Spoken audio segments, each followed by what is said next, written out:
humming. Anna hummed, adjusting the yellow tablecloth. It was crisp, new, perfect for her special day. 35 years young today.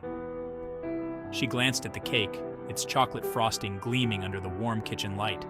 John would be home soon, and he always made a fuss on her birthday. A shiver ran down her spine. The house felt strangely cold.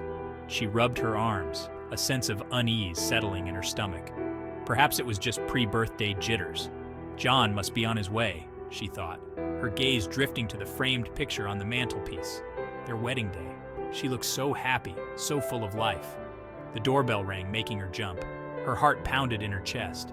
John! She rushed to the door, excitement bubbling in her chest. This birthday was going to be perfect. John! John, what's wrong? Aren't you going to wish me a happy birthday? He stood there, face pale, eyes wide with an emotion she couldn't place. Fear? John? She breathed, her smile faltering. What's wrong? But he didn't step in, didn't greet her with his usual warmth. Aren't you going to wish me a happy birthday? She tried to laugh, but the sound died in her throat. His voice, when he finally spoke, was a choked whisper. Anna? It was as if he were seeing a ghost.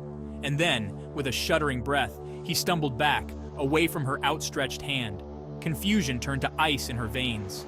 John, what is it? He shook his head, his gaze darting around the room as if searching for an escape. This can't be.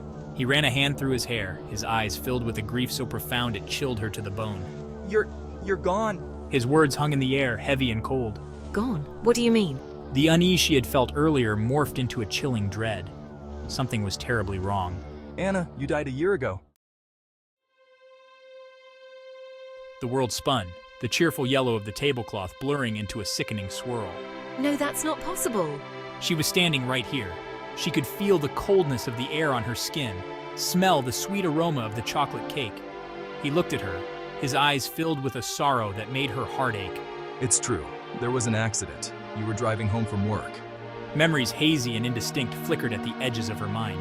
A blinding light, the screech of tires, pain. Then nothing. She recoiled, pressing a hand to her temple as if to physically push the thoughts away. No, I don't believe you.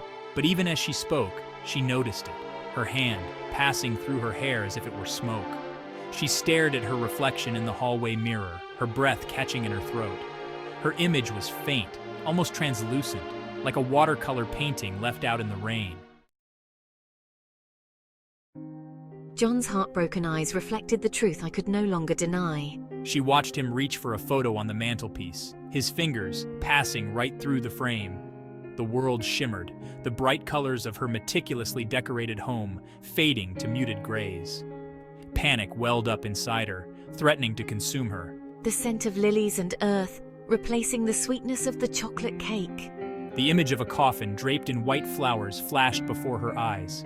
Mournful faces swam into view, their features blurry, their voices distant echoes. Her parents, their faces etched with grief. John, his shoulders slumped with a sorrow that seemed to age him beyond his years. The more I tried to grasp onto the life I thought I was living, the more it slipped away. My memories, once vibrant and clear, now flickered like a dying flame. She was a ghost, tethered to the world by a thread, invisible and unheard. She was dead, and the life she had so carefully crafted, the life she had been so excited to celebrate, was nothing more than a fading echo. The screeching of tires returned, louder this time, amplified by 1,000 echoes. The blinding headlights, the smell of burning rubber, the bone-jarring impact, it all came flooding back with a terrifying clarity. I remembered the way my vision had tunneled, the metallic tang of blood filling my mouth, and then the eerie silence as everything went dark. John was right. She had died a year ago, on this very day. But if she was gone, why was she still here? Why was she clinging to the remnants of a life she could no longer live? I looked at John, his face etched with a year's worth of grief, and a wave of sadness washed over me. I had caused him so much pain. I longed to reach out to comfort him, but I knew it was no use. I was a ghost, a shadow, unable to interact with the world of the living. A strange sense of peace settled over her. The fear, the confusion, the desperate need to cling to her former life, it all began to fade away. She was dead, yes, but a part of her still remained.